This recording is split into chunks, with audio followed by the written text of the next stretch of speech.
About a year ago, I was active on a very popular dating app. I won't say the name of the app. After about 3 months of online dating with no success, I considered deleting my profile.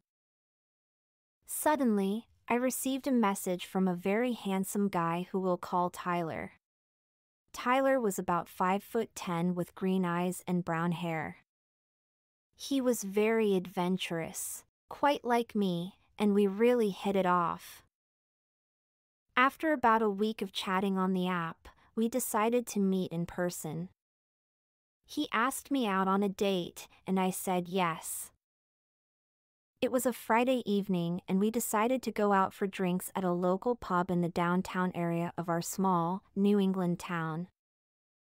We never exchanged numbers, most of our communication was through the app. I arrived a little early and decided to wait in my car when I got a notification on the app. It was Tyler, letting me know he had arrived and was waiting by the bar. The place we were going to was not very crowded. I could see the bar from where I was parked. I saw no one fitting Tyler's description. This made me a little scared, but I didn't want my fear to ruin something potentially amazing before it even started. I texted him to let him know I would be joining him at the bar shortly. As I made my way to the bar, I only saw a group of girls at one end of the bar. At the other end, I saw a heavy-set man who appeared to be in his late 30s. I pulled out my phone and messaged Tyler on the app, "Hey, where are you?" I wrote. "I'm at the bar," he replied. I looked up from my phone, and at the bar, the heavy-set man in his late 30s was holding his phone in one hand and waving at me with the other. I was confused as he looked nothing like the athletic-built young man in his mid-20s I had been communicating with. Reluctantly, I inched closer to the man who sat at the bar. He stood up and walked towards me. As we met halfway, he said, "Wow, you are even more beautiful in person." I was so shocked, I said nothing but let out a nervous laugh. "Here, let me pull out your chair," he said as he pulled out one of the bar stools for me to sit. I didn't want to be rude by pointing out the obvious.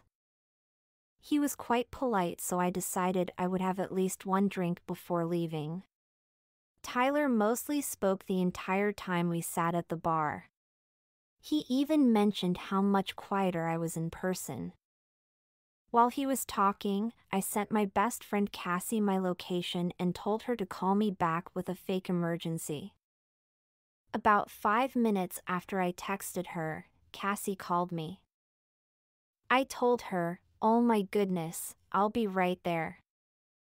"Is everything okay?" he asked me. I told him I needed to leave immediately because I had a family emergency. He said he would like to see me again. I didn't accept or decline his offer to go on a second date. He asked to walk me to my car. I told him that I was fine to walk alone. He insisted and walked me to my car anyway. When we got to my car, he pointed out that the tire pressure in one of my rear tires was very low. "Oh crap, I don't know what to do, there's no gas station for miles." He told me not to worry because he had a compressor in the trunk of his car. He pointed to the white Acura parked right behind my car. I wanted to leave so badly, but now I was stuck with this guy for at least another 5 minutes.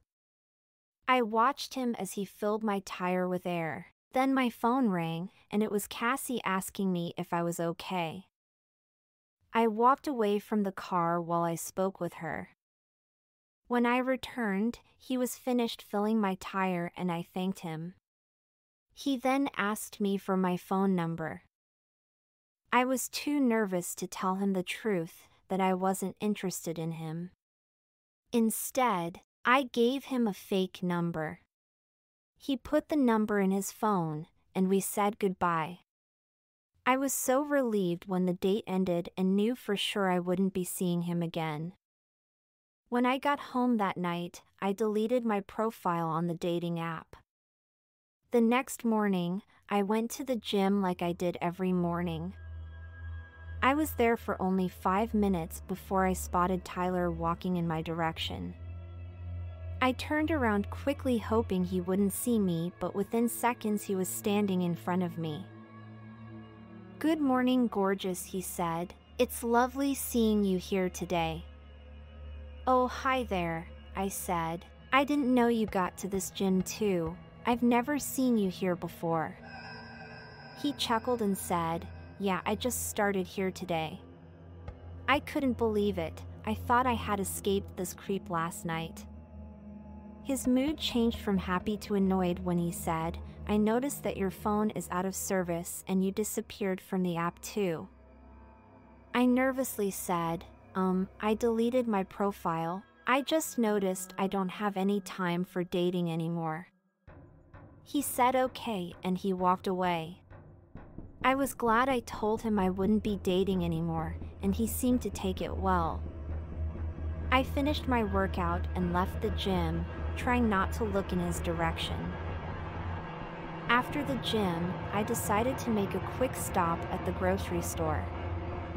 As I turned into the parking lot of the grocery store, I looked in my rear mirror and saw a white Acura like the one Tyler drove the night before at the bar.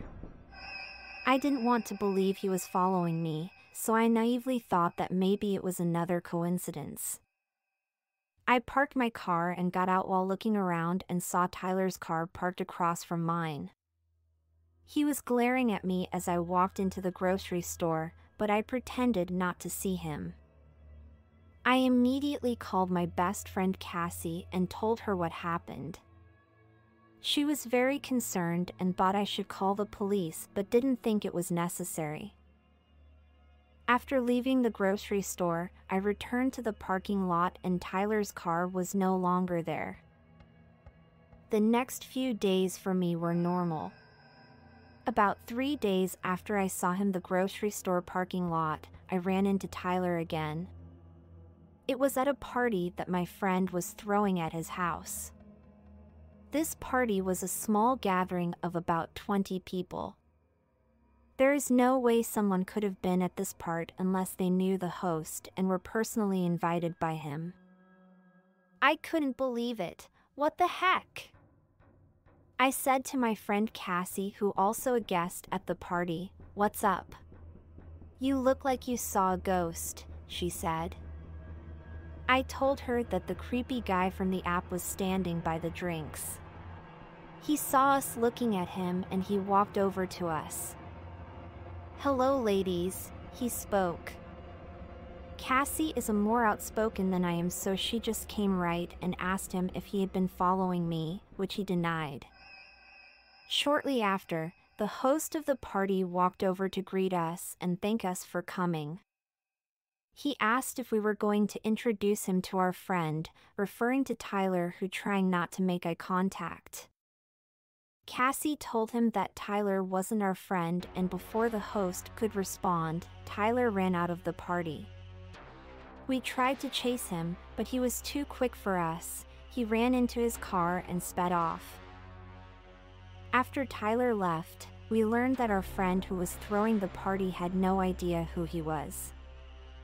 That was when I finally was willing to admit that maybe Cassie was right, maybe Tyler was stalking me after all. The next day, I noticed that my tire pressure was low again, so I decided to take my car to a local tire shop. After about 20 minutes, manager approached me and said, "Ma'am, are you aware that there was a tracking device underneath your car?" I couldn't believe it. I called the police, and when they arrived, the manager handed them the tracking device and they asked me if I knew who put the tracker on my car. I told them that I had an idea and gave them Tyler's name and described that type of car he drove. As the police were taking my statement, Tyler pulled into the parking lot of the tire shop, and once he saw the police, he started driving away. "There he is!" I yelled and the police began pursuing him. A few days later, I got a phone call from a detective who informed me that Tyler had been arrested on a few charges associated with stalking me and placing a tracking device on my car. He must have put the tracker on my car the night outside of the bar while he was filling my tires with air. I wish I had followed my gut that night and walked right out of that bar once I realized he had lied about his appearance. If someone can tell such a big lie, they are probably capable of anything. I haven't seen Tyler since the police arrested him, but I have my eyes open and no more dating apps for me.